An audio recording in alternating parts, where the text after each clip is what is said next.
হাসপাতাল, হাসপাতালের নাম ছিল মনোয়ারা হাসপাতাল। সেখানে বাবাজানকে দেখার জন্য 30-35 জন কুসুমপুর থেকে আসছে ট্রলার দিয়া। তখন এত সুন্দর রাস্তাঘাট ছিল না, ট্রলারে আসছেন। বাবাজান কেবলাকে পায়ের দিকে কাইট হয়ে শুয়ে দিয়েছেন, ডান দিকে সমস্ত আশেকরা প্রেমিকরা দরজা দিয়ে ঢুকতেছে। আমি বললাম, বাবা, কুসুমপুর এলাকার আশেকরা প্রেমিকরা আসছে আপনাকে দেখতে। উনি এই কাইট হয়ে গাড় ফিরে দেখলেন সমস্ত ভক্তদের, হাইসা দিয়া বললেন, তোমরা আসছো? হ্যাঁ বাবা আসছি। তোমরা আসছো আমাকে দেখতে না? এই সময় আসছো, দুপুরের সময়, কত কষ্ট করে রৌদ্র দিয়ে। না বাবা, কোনো কষ্ট আমাদের হয় নাই, ভক্তরা কাঁদতেছে বাবা জালাল মনিকে দেখে। একটু পরে বাবা জালাল আমাকে বললেন, এরা দুপুরের সময় আসছে, একদম ভাত টাত খাওয়ার ব্যবস্থা কর। আমি বললাম, বাবা, হাসপাতালে কোথা থেকে ভাত খাওয়ার ব্যবস্থা করবো? এত লোক আসছে, 30-35 জন ভক্ত, তাদেরকে খাওয়া দাওয়া খরচ করে। বাবা জানি কথাটা বলে আমার পা খাইতে শুয়ে দিয়েছেন। একটু পরে আবার উঠে বসে বললেন, বলে কি রে, খাওয়ার ব্যবস্থা করছ? আমি, বাবা, খাওয়ার ব্যবস্থা আমি কিভাবে করবো? এখানে আমি তো এখানে একা, আশেপাশে এখানে তারপর বড় হোটেলও নাই যে 30-35 জনের খাবার দিয়ে দেবো।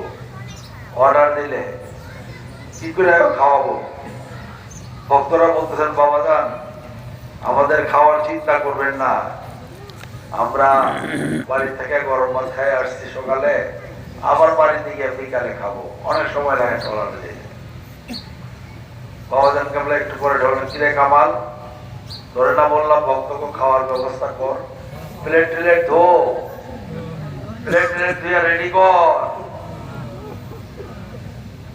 আমি বললাম, ঠিক আছে। ঠিকই আমি তার কথা প্লেট টেলেট গুলা গোছাইলাম, তুই নাই গোছাইলাম। বলতেছে হয়তো উনি বাবাদের আবেগের কারণে বলতেছে, ভক্তদের প্রেমের কারণে বলতেছে যে ওদেরকে খাওয়াই দে। কিছুক্ষণ পরে, অল্প কিছুক্ষণ পরে দেখি 2 জন লোক 2 হাতে করে বিরিয়ানির প্যাকেট নিয়ে ঘরে ঢুকতেছে। আর কেউ নাই, আমার ছোট ভাই শাহানশাহর শ্বশুর, উনি বিরিয়ানির প্যাকেট নিয়ে আসছে 2 জন লোক নেয়া। তাই বললাম, তাহলে সাহেব এত বিরিয়ানির প্যাকেট নিলেন? তো বেআই সাহেবের দেখতে তো অনেক লোক আসে দুপুরের সময়, খাওয়া দাওয়ার সময়, তাই হোটেলের কাছে দিয়ে আসতেছিলাম, কে যেন আমাদের বলতেছে বিরিয়ানি নিয়ে নে। তাই আমি তাদের জন্য এই বিরিয়ানির প্যাকেট নিয়ে আসি। বাবা জানেন কেবলা আবার ডান কাতে শুয়ে বললেন, কামাল, তোর না বললাম প্লেট রেডি কর, এই আমার ভক্তদের জন্য কি খানা আসছে? বললাম, বাবা আসছে। তাহলে এত চিন্তা কেন করস? আমি তো বলেছি তাদেরকে দুপুরে না খাওয়াইয়া দিবি না। শেষে এই বিরিয়ানির প্যাকেট খুলে সবাই খাওয়াইলাম পেট ভরা। প্রায় 60-65 প্যাকেট বিরিয়ানি আনছিল, সবাই খাওয়াইলাম। শুয়া শুয়া হাসপাতালে বাবা জালানোর এতটুকু করে গেছেন, আমরা বোঝার অভাব। সে যে বলেছেন তাদেরকে খাওয়াই দে দুপুরের সময়, আমার বললো প্লেট কষা, প্লেট রেডি কর, আমার আশেকা প্রেমিকরা যেন এই দুপুরে না খায় না যায়।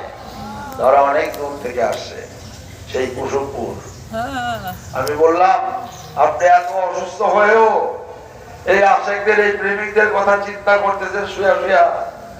বাবা জালাল, আপনার কি আর কোনো চিন্তা নাই? আমার এই চিন্তা, আমি আমার আশিকদের সাথে, আমার প্রেমিকদের সাথে সদা সর্বদা থাকবো। আমি বলেছি না, আসলে মিজানে বলছে, আমি আমার আশিকদের ছাড়া যাব না।